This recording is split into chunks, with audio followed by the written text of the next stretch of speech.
नमस्ते दोस्तों, ये वीडियो का भाग 2 है।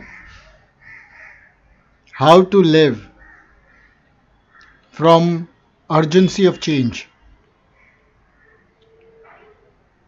प्रश्नकर्ता कहते हैं, you are asking me too many things. आप मुझसे बहुत सारे सवाल कर रहे हैं। All I know is that I want to live a different kind of life. मुझे सिर्फ यही पता है कि मुझे एक अलग तरह की ज़िंदगी जीनी है।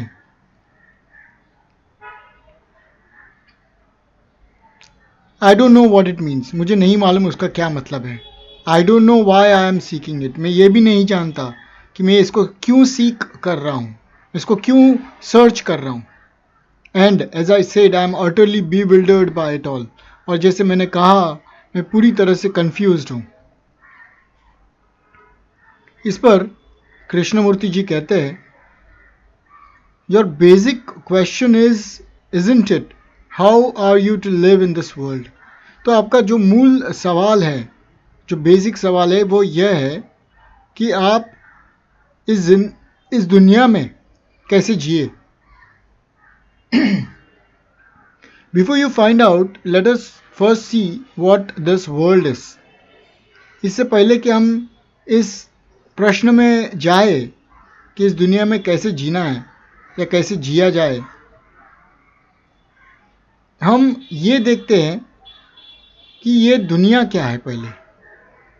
The world is not only all that surrounds us, it is also our relationship to all these things and people, to ourselves, to ideas. तो ये दुनिया सिर्फ वो नहीं है जिससे वो सराउंडेड है, पेड़ों से, पानी वगैरह वगैरह, जो इस दुनिया के पार्ट है, वो दुनिया नहीं है। दुनिया वो भी है जिसमें रिलेशनशिप है, लोगों का चीज़ों के साथ, लोगों का अपने आप के साथ, खुद के साथ, अपने आइडियाज़ के साथ। That is our relationship to property, to people, to concepts, in fact our relationship to the stream of events which we call life. कहते हैं कि हमारा जो रिलेशनशिप है प्रॉपर्टी के साथ, लोगों के साथ, हमारे आइडियाज़ के साथ, हमारे कॉन्सेप्ट्स के साथ, हमारा जो लाइफ बोलते हैं हम, वो लाइफ क्या है? लाइफ है स्ट्रीम ऑफ इवेंट्स। और ये जैसे एक मूवी होती है जिसमें clip by clip, frame by frame, still pictures move होते हैं, इसी तरह से ये हमारा लाइफ भी ऐसा ही है। Clip by clip, picture by picture हमारी लाइफ स्ट्रीम हो रही है, मूव हो रही है। दिस इज द वर्ल्ड, यही दुनिया है। We see division into nationalities, into religious, economic, political, social and ethnical groups. The whole world is broken up and is as fragmented outwardly as its human beings are inwardly. कहते हैं, हम देखते हैं Nations का division, Nations बटे हुए हैं religion में, इकोनॉमिक्स में। कोई देश बहुत अमीर है इकोनॉमिकली और कोई बहुत पुअर है। क्रिश्चियन देश, मुस्लिम देश, हिंदुओं का देश, इस तरह से बटा हुआ है, सोशली बटा हुआ है, एथनिकल ग्रुप्स है।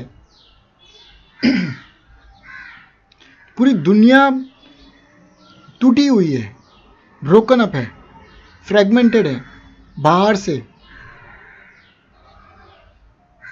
जैसे कि हम ह्यूमन बींग्स अंदर से टूटे हुए हैं, फ्रेगमेंटेड है, वैसे ही दुनिया बाहर से टूटी हुई है, हिस्सों में टूट गई है। In fact this outer fragmentation is the manifestation of the human beings inner division. और ये जो बाहर दुनिया हम जो देखते हैं बटी हुई है, वो इसलिए बटी हुई है क्योंकि हम ह्यूमन बींग्स अंदर से बटे हुए हैं, टूटे हुए हैं, फ्रेगमेंटेड है। प्रश्नकर्ता कहते हैं, yes, I see this fragmentation very clearly, and I am also beginning to see that the human being is responsible. हाँ, मैं इस फ्रेगमेंटेशन को, इस बंटवारे को बहुत क्लियरली देखता हूँ और मैं अब ये भी समझने लगा हूँ कि इसके लिए ह्यूमन बीइंग्स रिस्पॉन्सिबल है. तो कृष्णमूर्ति जी कहते हैं तो आप भी तो एक ह्यूमन बीइंग है. प्रश्नकर्ता कहते हैं then can I live a different और differently from what I am myself. तो क्या फिर मैं एक अलग तरीके से जी सकता हूँ? जो मैं हूँ उससे अलग मैं कोई अलग तरीके की ज़िंदगी जी सकता हूँ? I am suddenly realising that if I am to live in a totally different way there must be a new birth in me, a new mind and heart, new eyes. कहते हैं मैं इस चीज़ को सडनली रियलाइज़ करता हूँ. अभी इस moment में मैंने रियलाइज़ किया है कि अगर मुझे एक अलग तरीके की ज़िंदगी जीनी है तो मेरा पूर्ण जन्म होना चाहिए होगा, एक नए माइंड के साथ, एक नए दिल के साथ, एक नई आँखों के साथ. And I realise also that this hasn't happen. और मुझे ये भी रियलाइज़ हो रहा है कि ये अब तक हुआ नहीं है. I live the way I am and the way I am has made life as it is. कहते हैं मैं जिस तरह से जी रहा हूँ उसी तरह से जी रहा हूँ, कंटिन्यू कर रहा हूँ उसी तरह से. और अब मैं जिस तरह से हूँ उसी तरह की लाइफ मैंने बनाई हुई है और वही लाइफ कंटिन्यू हो रही है मेरी. मैं चेंज ही नहीं हो रहा हूँ. But where does one go from there? But यहाँ से हम आगे कैसे बढ़े?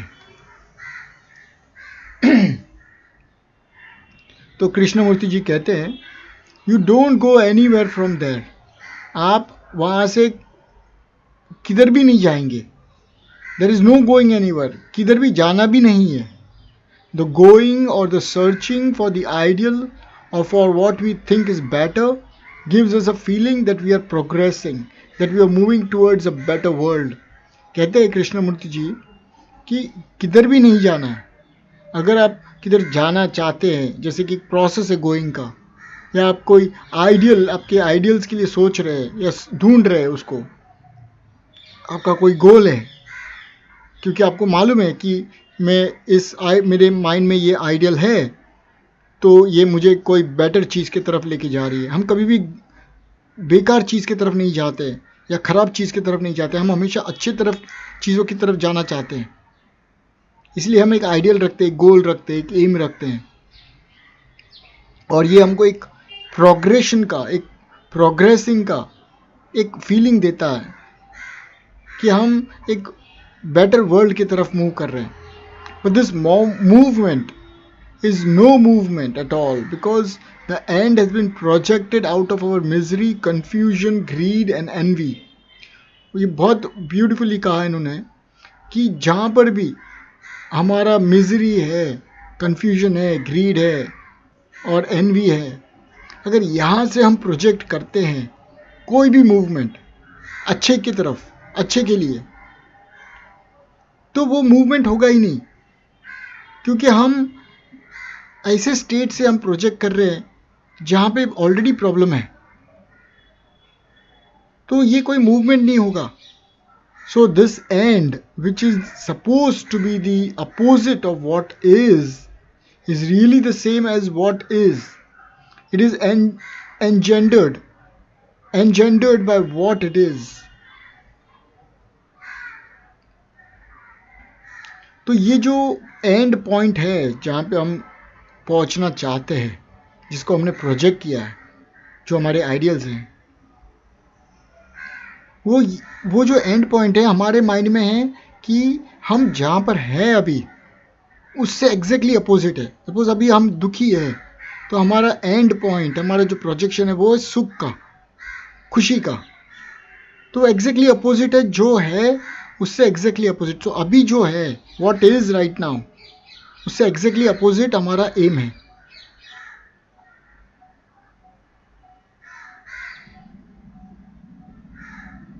पर यहाँ पर ही हम एक मिस्टेक करते हैं कि हम ये नहीं समझते कि जो हम प्रोजेक्ट कर रहे हैं वो अभी ही है. This is what it is right now.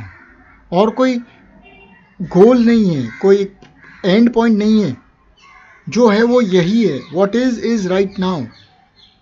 It is really the same as what is. It is engendered by what it is. Therefore, it creates a conflict between what is and what should be.